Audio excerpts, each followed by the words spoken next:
Приветствую вас на мастер-классе кулинарной книги. Сегодня мы займемся вторым разворотом. В первой части видео я достаточно подробно остановилась на основных моментах, и сегодня весь процесс будет ускорен. Для обклеивания я уже подготовила странички. Вы можете сами выбрать, какой будет отступ от края, но чем больше он, тем грубее будет смотреться работа. Проверяйте направление рисунка. Получилось бы достаточно нелепо, если бы чашки смотрели вниз.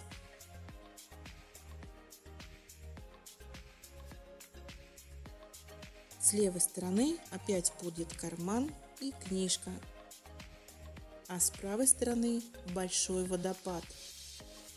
Книжка будет такая же, как и на первом развороте, но в инверсии оформления. То есть цвет фона и центральной полосы я просто поменяла местами. Итак, оформляем книжку. Выбираю элемент с надписью, пусть это будет семейный ужин. Вырезаю с отступом, хочу дополнительный контур голубого цвета. Украшу вот такой веточкой. Все достаточно лаконично и просто. Перед прокалыванием отверстий шилом бумагу можно скрепить зажимами и поставить отметки, приложив скобы вплотную к сгибу. Лишние листы можно выдернуть, если книжка окажется толстоватой. Теперь делаем карман. Он точно такой же, как и на первом развороте. Постарайтесь соблюдать нижний отступ на протяжении всех страниц. При приклеивании детали сместите ее ниже на пару миллиметров, чтобы закрыть отметки карандаша. Левая страница готова. На правой стороне буду делать большой водопад. Скрепляющий его ремешок будет тоже широким. Это для того, чтобы он не гнулся и крепление само было достаточно надежным.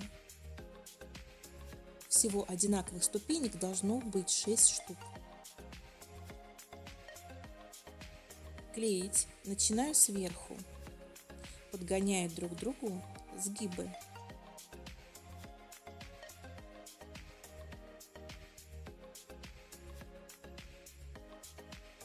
Вот так получается все.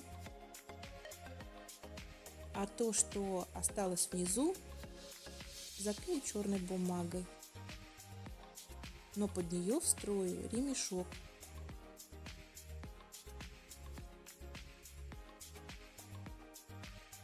Размер сгиба ремешка делайте на свое усмотрение. Это не важно, потому что он будет спрятан внутрь. Соединять нужно ровно по центру, смазав внутреннюю его часть. Но не впритык к краю. Хотя бы пару миллиметров, не доводите его до среза основного черного листа, чтобы он свободно закрывался.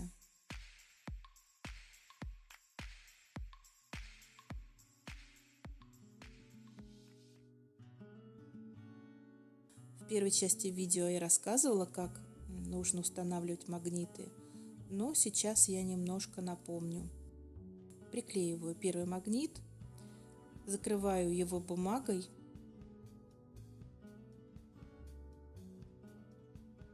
Второй магнит просто бросаю сверху, и он сам находит себе нужную сторону. Намазываю его клеем, накрываю хлястиком, ремешком, и теперь на это пятно я располагаю магнит.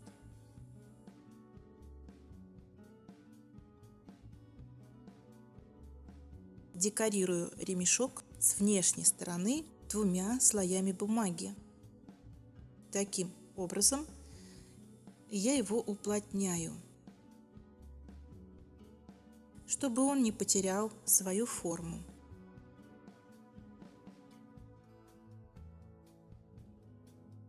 Чуть позже закрою магнит с внутренней стороны, но сначала украшу его вот такой рамкой с птичкой.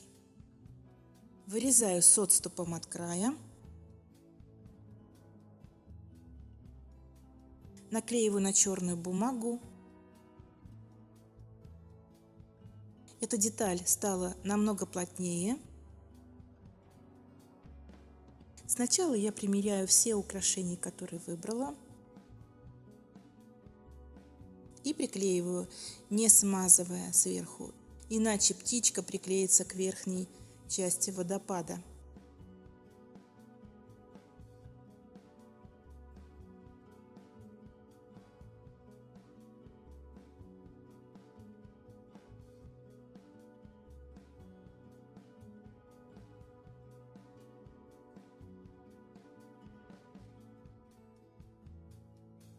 Ступени я тоже задекорирую бумагой, но сначала спрячу нижний магнит. Обвожу ремешок по контуру, можно с лицевой стороны, потому что вырезать буду с отступом от края вовнутрь. Для ступенек вырезаю одинаковые полоски по длине и ширине. Я выбрала контраст фиолетового и розового цвета. Розовый цвет подчеркнет присутствие птички. Это центральный элемент, на котором нужно делать акцент, и я его хочу выделить. А фиолетовый цвет, фиолетовые ступеньки, создадут ощущение баланса с левой страницей вместе с центральной полосой на книжечке. Приклеивать нужно полоски поочередно, отступая равномерно от краев с нижней стороны и по бокам. Водопад готов. Посмотрите, какой он красивый.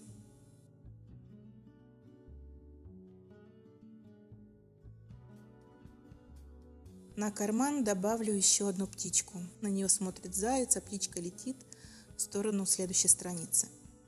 Второй разворот готов, и я прощаюсь с вами до новой встречи.